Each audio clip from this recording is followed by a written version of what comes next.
depends on a machine made of the material energy. The body is just like a machine, and according to the living entity's karma, he is offered a particular type of machine to move here and there under the control of material nature. This continues until he surrenders to the Supreme Personality of Godhead, Imam Eva Ye Prapadyante Mayam Etam Taranti Te. Till he surrenders, the conditioned soul is carried from life to life by the arrangement of material nature. Translation: the spirit soul, the living entity, has no death, for he is eternal and inexhaustible. Being freed from material contamination, he can go anywhere in the material or spiritual worlds. He is fully aware and completely different from the material body. But because of being misled by misuse of his slight independence, he is obliged to accept subtle and gross bodies created by the material energy, and thus be subjected to the so-called material happiness and distress. Therefore, no one should lament for the passing of the spirit soul from the body. Namo Vishnu Padaya Krishna Prasthaya Bhutale Srimate Bhaktivedanta Swami Namane Namaste Saraswatundeve Gauravani Pracharne Nirvishesha Srinivadi Paskadyade Siddharne. Interesting that Hiranyakashipu not only says Sarvavit, that he's full of knowledge, but he's also Sarvaga. He can go anywhere. But it's probably according to Hiranyakashipu's idea of where everywhere is. But Prabhupada puts in there in the translation something about going to the material and spiritual worlds. But I don't know if that was exactly what Hiranyakashipu was implying. We can go back to the spiritual world. Of course, maybe subtly unconsciously he was thinking like that actually I'm a gatekeeper in Vaikuntha, and somehow or another I wound up as Hiranyakashipu. Maybe subconsciously he was thinking like that. In any case, this is another instruction for our vision of who Hiranyakashipu is giving instructions to his relatives. And as Shanikapanda says, we can accept nectar even from poison, or gold from a filthy place, or a qualified lady as a wife, even if she's from a lower family. So similarly, if good instructions are there, we can accept them, even if they're coming from not a very reliable source. So here it says that we're eternal, so that should be enlivening to everyone. As a matter of fact, that's what Krishna says in the Bhagavad Gita, Brahma Bhuta Prasanatma. That when one realizes that one is eternal, that one becomes prasanatma. He becomes joyful all the time. Now, if we're not joyful all the time, that means we haven't realized we're eternal. And if we haven't realized we're eternal, then we should take to the process by which we can realize we're eternal so we can become joyful all the time. Just telling us that we're eternal is not as helpful as telling us how we can realize we're eternal. But it's good to know we're eternal. Otherwise, we wouldn't know that should be our goal. That's what we should be striving for, to realize that. So Krishna says, Nashoshiti Nakangshiti, that when one realizes he's an Atma, he doesn't lament or hanker anymore. Now, how to give up hankering and lamenting? What is Krishna's secret in Bhagavad Gita? Does anyone know? He goes through a whole thing about how the material world is all based, we're being pushed by our senses, we're covered by illusion, and that the senses are contaminated, the mind's contaminated, the intelligence is contaminated, we have a false ego. So what is the remedy Krishna gives in Bhagavad Gita?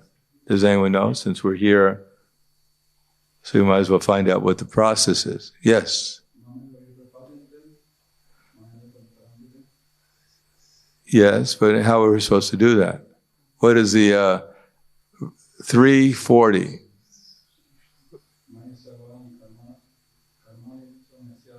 No, I'm sorry. Let's see, what are we up to? 340. No, 340. I know what 340 is. Tasmat tvam indriyanyado niyamya bharatarshava papmanam prajahiyenam jnana vijnana nashidam. Which is?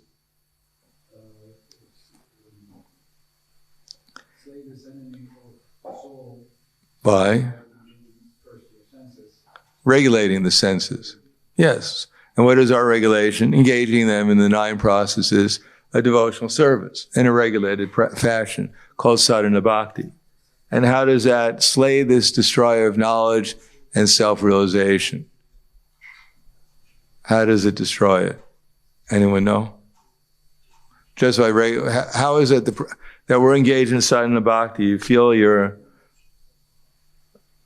knowledge is slay, destroy. Do you feel that you're the destroyer of knowledge and self-realization is being slain by sadhana bhakti?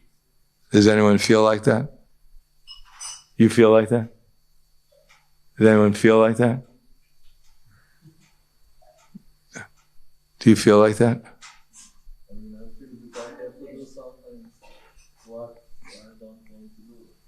Oh, that's good. So the point is, how does it actually slay the destroyer of knowledge and self-realization, which is lust, and later manifests as anger and greed? How does it do that? Yes. And what does that result in? What is that? Hare Krishna. Yes, that's all right. People are chanting Hare Krishna, but so many people are chanting Hare Krishna. But from what? Yes, so somehow or another, we're trying to get Krishna to reveal himself to us. We can chant all day long, but if Krishna decides he's not going to reveal himself to us, he's not going to reveal himself to us. It's not just our chanting and our sadhana bhakti that forces Krishna to reveal himself. It's our developing the proper attitude, showing our sincerity that by doing the proper activities, giving up the tendency to serve, to dovetail our desires with unwanted desires, to actually manifest itself as practical activities. As Prabhupada writes in the Bhagavad Gita, thus controlling the above-mentioned passions, lust and anger. This is actually at the end of the 3rd chapter.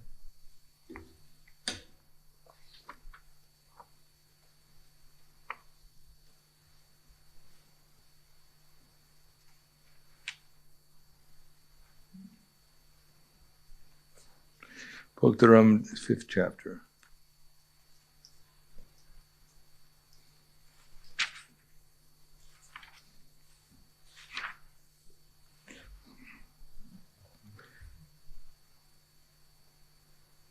Krishna consciousness, however, brings one into spiritual life even while one is in the jurisdiction of matter. The more one is advanced, the more he is freed from the clutches of matter. The Lord is not partial toward anyone. Everything depends on one's practical performance of duties in Krishna consciousness, which helps one control the senses in every respect and conquer the influence of desire and anger. And one who stands fast in Krishna consciousness, controlling the above-mentioned passions, remains factually in the transcendental stage or Brahma Nirvana. In other words, we're being influenced by lust, anger, greed, illusion, forgetfulness, loss of intelligence, but one has to be tolerant and try to seek out what does Krishna actually want us to do. And then when we discover that, by Krishna's mercy, by giving us the proper intelligence, then to do that activity with determination and with some kind of enthusiasm to please Krishna. Then we can invoke Krishna's mercy. Then if Krishna reveals himself to us, then our philosophy is Jnanena tu tad agyanam tesham atmana tesham Jnanena tu tad agyanam te nashitam atma Tesham Nityavad Jnanam Prakashiti Tatparam. Well, when, however, one is enlightened with the knowledge by which nescience is destroyed, then his knowledge reveals everything, just like the sun lights up everything in the daytime. So Krishna is knowledge. Yanam Gayam Ganam Gamyam Riddhi Sarvasya Vishtitam. He's knowledge, he's the object of knowledge, he's the goal of knowledge, he's situated in everyone's heart. It's really up to Krishna. If Krishna sees by our practically remaining aloof from the unwanted material desires and conceptions and accepting the wanted conceptions and desires, when Krishna sees we're consistently sincere, then he encourages us by giving us intelligence, and then he reveals himself when we actually try to utilize that intelligence properly. He reveals himself, and as we become more conscious of Krishna, in the ecstasy of being conscious of Krishna, our material desires, conceptions, they are burnt just like the firewood is burnt. The firewood is burnt by fire to ashes. So does the fire of transcendental knowledge burn to ashes all the reactions of our previous activities. So the same process, we're hearing, and if we hear, then we have to remember, because if we don't remember, we can't put into practice. And we don't put into practice, then we're going to do whatever we were doing before, whatever our habits are. And even if we hear, remember, we have to be thoughtful and try to see what Krishna is actually seeing in a practical way, what he's instructing us in a practical way, so we can apply it in a practical way. And that field of practical way is to love Krishna without any motivation and to do it consistently, to serve the devotees appropriately according to their level of advancement under the guidance of the Mahabhagavat, the topmost devotee. We follow the topmost devotee's example and his instructions, and we serve the other devotees appropriately according to those instructions and example. And then we cooperate together to help the innocent become Krishna conscious. We make intelligent plans in cooperation with each other to bring everyone from one stage of devotion to the next, ultimately developing them to the highest character, the character of a pure devotee, acquiring this 64 qualities of 50 qualities of a devotee, or 55. And then we learn how to become aloof from atheistic propaganda. Everything that leads one away from remembering Krishna, we can consider it to be something we should become aloof from. Then Krishna will be pleased and will make progress in devotional service. But unless we hear Krishna's instructions, either from him personally or from his Guru, Sadhu, and Shastra, and then within our heart, Krishna will give us the intelligence to and reveal what Guru, Sadhu, and Shastra is saying. So it becomes, we can apply it in our lives. And as we apply it with our lives and become aloof from other desires, because we have something more important to do than serve our other desires, as we become free from anger and attachment, and as we engage our senses especially in those 5 powerful processes, which include worshiping the deities, chanting the holy name, hearing Srimad Bhagavatam, serving the devotees, and making the atmosphere spiritual, not only in the temple, but ultimately in the whole, as much, whatever influence we can. So we go out and we chant Hare Krishna to spiritualize our community. So, and make them receptive to come and hear about Krishna also, as we're trying to do, and take to the process of pure devotional service. Then we'll gradually realize that we're eternal also, because as we realize Krishna, we'll realize our eternal nature. But unless we actually follow the process, then for us it's just theoretical. And theoretical knowledge will not help us. Service to Krishna will help us. And because we theoretically know we're eternal servants of Krishna, therefore we try to consistently do that. Service, find out what the service is, practice it, try to obtain Krishna's mercy, pray to Krishna's mercy, pray for the mercy of Krishna's devotees who can give us Krishna's mercy, And then gradually these things will be revealed to us. As Krishna is revealed to us, as he reveals himself to us, then everything else will be understood. Krishna Surya Sama Maya Haya Andhakar Yahum Krishna Tahum Maya Andhakar. That Krishna is like the sun and Maya is like darkness. Wherever Krishna is, there can't be darkness. So I'll stop there. Any questions or comments? Yes. Hare Krishna. I have one question about Hiranyakashipu's instructions here. Why does he, being a demon, why does he need to bring up the nature of the soul, being eternal and different from this world and gunas? For example, the contemporary demons are satisfied with just being the body. And he himself seems to be very eager to stay in the same body. And all of a sudden here in his preaching, he brings up the eternality of the soul different from the body. What could be his, what's the point for him to do this? Well, they say in English, even the devil quotes scripture. Why? Because it's the most expedient thing. If he said, well, I'm sorry, Hiranyaksha died and we should all cry, it wouldn't serve his purpose. So his purpose was to stop them from lamenting so they can do something productive. And the most productive thing was to stop them from lamenting, is most people, even demons, stop lamenting when they find out they're eternal. Doesn't mean they're eternally servants of Krishna. It means they're eternal. As we know, even when he was Kamsa, he found out that he was previously Kalinimi, and he was killed by Vishnu when the demigods were fighting against the demons on the shore of the ocean of milk. It didn't make him any more Krishna conscious. It just made him more fearful that maybe I'm going to get killed again. So let me avoid that. So even the idea that I'm eternal doesn't make me a devotee. The impersonalists realize, the greatest enemies of Krishna realize that they're eternal. But that doesn't make him any more favorable towards Krishna. So Hiranyakashipu had no intention of giving them Krishna consciousness.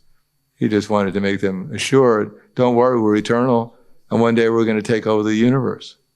It just takes a little, we have to be patient, that's all. He tried, and he'll come back again, maybe he'll be born, and we'll have another ally in our fight against the demigods. Yes? Another question. Sometimes you can see devotees who are serious, apparently have taste, and even do not offend other devotees. And still, after a long time, there may be a fall down.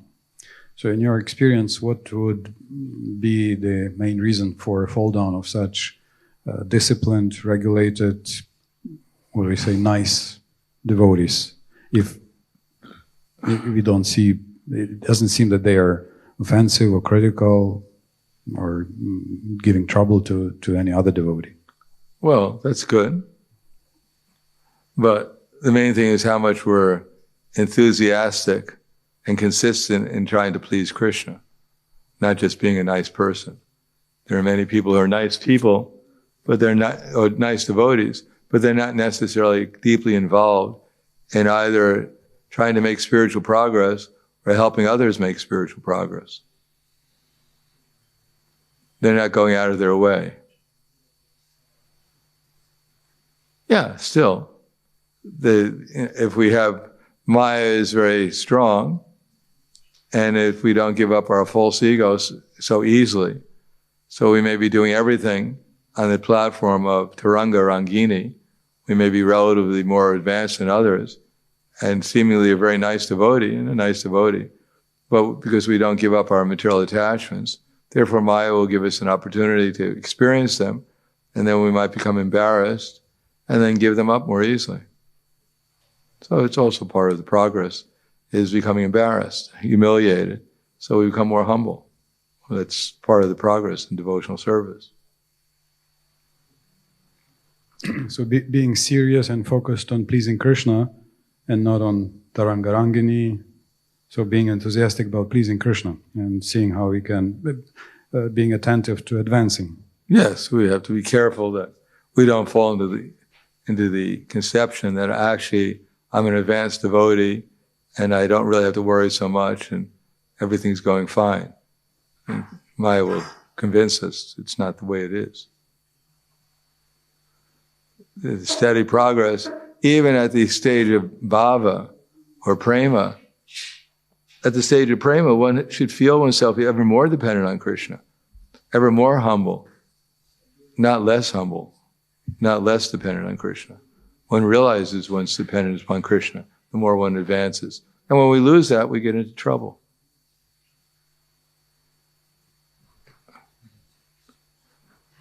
Anything else? Thank you very much. Krantaraj Srimad Bhagavatam Ki Jai, Srila Prabhupada Ki Jai, Gaur Premanande.